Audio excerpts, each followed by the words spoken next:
Thank you, Mr. Speaker. I indeed rise to oppose the request for previous question in order that we might get on with the task of deliberating on reauthorization of the Export-Import Bank. And just to remind people, the Export-Import Bank provides loans or loan guarantees to the foreign purchasers of American-made goods and services. American-made goods and services. This venerated institution has been around for 80-some years. It has been enthusiastically supported by every single president since. Democrat and Republican, liberal and conservative, all have supported reauthorization of the Export-Import Bank. And this federally chartered bank disappears in 103 days if we do not act. If the House continues to refuse to place it before the Committee of Jurisdiction for hearing, refuses to place it before the Committee of Jurisdiction for markup, refuses to consider it on this floor, the bank will disappear in 103 days. But the problem is that's not when the damage is done. The damage is already beginning because of the cloud of uncertainty that hangs over the Export-Import Bank. Air Tractor, a company in Texas which manufactures airplanes for use in firefighting and agriculture, lost a multi-million-dollar order to Africa because they were told, we don't know if the bank will be around. Last year, Firm Green, a California-based firm that was founded by a wounded Vietnam veteran, lost a multi-million-dollar deal overseas because they were told there's too much uncertainty, there's too big a cloud of uncertainty hanging over the Export-Import Bank. Ladies and gentlemen of the House, I don't know what to say. I don't know what to say to Terry and Stacy Cochran, the owners of a business in Eastern Washington that have grown their business from 1/3 based on exports to 2/3 based on exports as a consequence of their relationship with the Export-Import Bank. I don't know what I say to Terry and Stacy if this cloud of uncertainty continues to hang and the bank goes away. I don't know what to say to Stack, a business located in my district in Sumner, Washington. An idea in a gentleman's head, also, by the way, a veteran, who formed a business to sell adhesives into the marketplace, now employs 8 or 10 people with a significant export business. Why? Because of the Export-Import Bank. I don't know what to say to Manhasset, of all places in Yakima, Washington, one of the world's leading music stand manufacturers. Indeed, 90% of the transactions, approximately, of the Export-Import Bank are for small businesses. The damage is being done now in the absence of action, in the failure of this House to take up this issue. The real damage is long-term, and it is significant, and it is material. I talked the other day on the floor about the fact that commercial airlines is basically a manufacturing duopoly. We all know that. A French-based business and an American-based business, which I want to remind people is the heart and soul of engineering manufacturing in this country. It is the heart and soul of it. But it's not going to remain the case in any event, because as we all know, and if we don't, we should, China is right now in the process of developing a wide-body commercial aircraft for entry into the world marketplace. I think it's tentatively named the C919. China's Export Credit Authority, which I remind the Chamber every other developed nation on the face of the earth has, is a multiple in size of America's Export Credit Authority, the Export-Import Bank. They are literally, not figuratively, they are literally sitting over there rubbing their hands in glee, waiting for this Chamber to refuse to act, because when their airplane comes online in 2 to 8 years, they're going to jump into this market like there's no tomorrow. And the damage to the heart and soul of our manufacturing sector cannot be exaggerated. Indeed, to remind you, every advanced economy on the face of the planet has an Export Credit Authority, and if we allow ours to expire, it is tantamount to unilateral disarmament. An amazing array of groups support this. Everybody from, yes, believe it or not, the Sierra Club, to the Chamber of Commerce, to the International Association of Machinists, to the National Association of Manufacturers. Everyone supports our bill, and yet we dither. In summary, To repeat, the Export-Import Bank is a job-creating machine. 1.2 million jobs in the last 5 years. The Export-Import Bank is a deficit-reducing machine. $6.9 billion to reduce our deficit. It doesn't cost us anything. There are no federal taxpayer dollars involved, and it is a super-performing agency. It creates jobs. It reduces our deficit, and significantly. And it goes away in 103 days if this chamber fails to act. I oppose the demand for the previous question so that we might get on with the business of strengthening America's economy. I yield the balance of my time. Thank you, Mr. Speaker.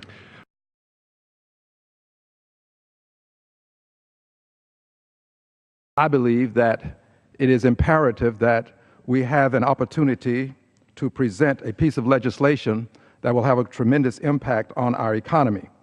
I believe that H.R. 1031, Promoting U.S. Jobs Through Exports Act, is an important piece of legislation. And I am in complete agreement with my colleagues who have indicated that this piece of legislation has not received a fair hearing. It has not received a markup at the Financial Services Committee. It has not been accorded an opportunity to come to the floor. And one of the ways that we can eliminate things here in Congress is by not acting on them at all. It appears that this piece of legislation is destined not to be acted upon, and thereby the elimination of the Export-Import Bank will take place. This is unfortunate. And I believe that when there are things that you would like to say that are being said better by others, it's better to let them say them. I'd like to just quote a few things from the U.S. Chamber of Commerce with reference to the Ex-Im Bank. The Chamber has indicated that failure to reauthorize Ex-Im would put at risk more than 150,000 American jobs at 3,000 companies. That is significant. The Chamber goes on to talk about the spin-offs, the other jobs that will be impacted by virtue of the 150,000 jobs that will be put at risk. Tens of thousands of smaller companies that supply goods and services to large exporters also benefit from export-imports activities, meaning that these companies too will suffer. And these are additional workers who will suffer. The Chamber indicates that other countries are providing approximately 18 times more export credit assistance to their exporters than Ex-Im did to United States importers last year. And it goes on to say that if Congress fails to reauthorize Ex-Im, the United States would become the only major trading nation without such a bank, putting American exporters at a unique disadvantage in a tough global market. Now, that's the United States Chamber of Commerce. I think that this is a source that many of my colleagues on the other side would rely upon.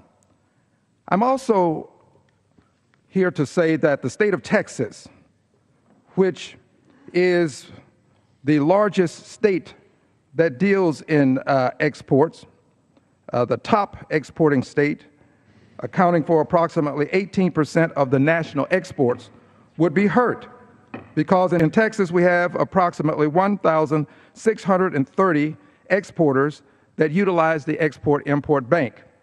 In my district, 45 small businesses are using the Export-Import Bank. 14 of these are minority-owned. 5 are owned by women. The bank is making a difference. In Texas, we have a saying, if it ain't broke, don't fix it. It ain't broke. We're trying to fix it, and we're doing it by eliminating an entity that is making a difference for our economy. I yield back the balance of my time.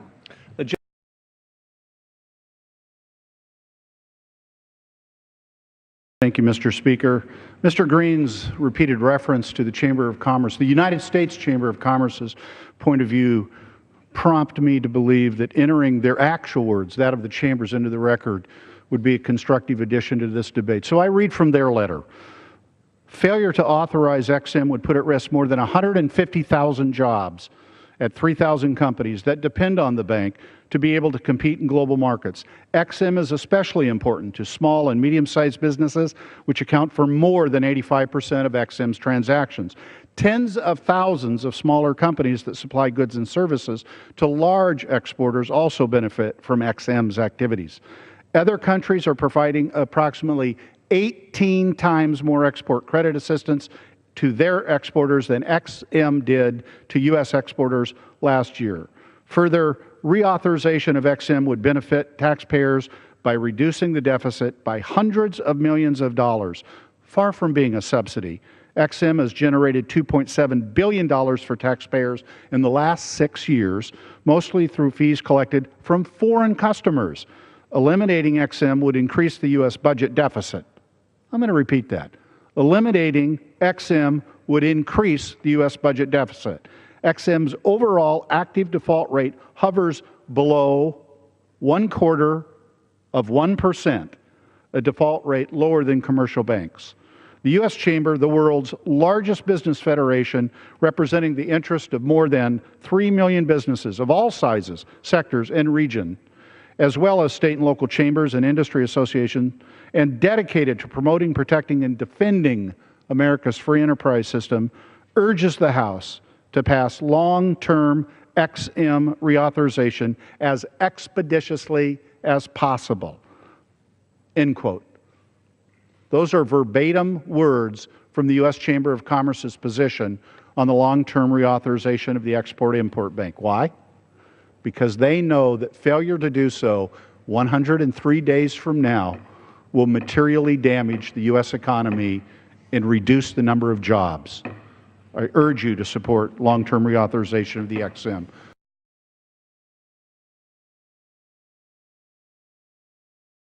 Thank you. I want to talk a little about Import-Export Bank and what they do and why it's so important. First of all, there's a lot of forms of subsidization that are not permittable under trade rules or WTO. However, there are certain safe harbors for things that are allowed. And all of our major trading partners have something like an Export-Import Bank. What it does is it helps to effectively finance our exports when we have somebody who wants to buy products from an American company in another country, rather than have that company itself have to collect those overseas debt. Effectively, that debt is transferred to this pseudo-public entity, the Import-Export Bank, and that effectively becomes the collection agent overseas for that debt. It effectively allows our exporters to get their payment up front, to outsource any risk of no payment occurring. And in fact, the U.S. Export Agency is in a better position to collect those debts because people see them abroad as an entity of the U.S. government. Works out well. It's profitable. It's supported by the business community. It's fully permissible under trade rules. If we don't fail to reauthorize the Import-Export Bank, we're effectively stabbing ourselves in the foot. We're hurting our own exporter economy. Do we think for 1 minute that other countries are going to stop engaging in similar allowable trade practices that benefit their own manufacturing industry? No, of course not. People across the world are going to scratch their heads, just as they do when our own Congress shuts down our government, just as we do when our own members of our own Congress undermine our own president diplomatically, and say, what are the Americans doing? They're doing this to themselves. They're hurting their own exports. They're hurting their own manufacturing. That's exactly why I hope that we do defeat the previous question and come forward with a clean Import-Export Bank reauthorization, which I am confident would overwhelmingly pass here on the floor of the House. By reauthorizing the Import-Export Bank, we're creating jobs in our country in the export sector, and that means that the owners of the companies will do well. It means the employees of the companies will do well. It means the management will do well. It means the line workers will do well. So let's participate in a growing pie by passing a clean reauthorization of the Import-Export Bank, rather than trying to divide the pie to take more away from working families in the middle class and give more to big businesses.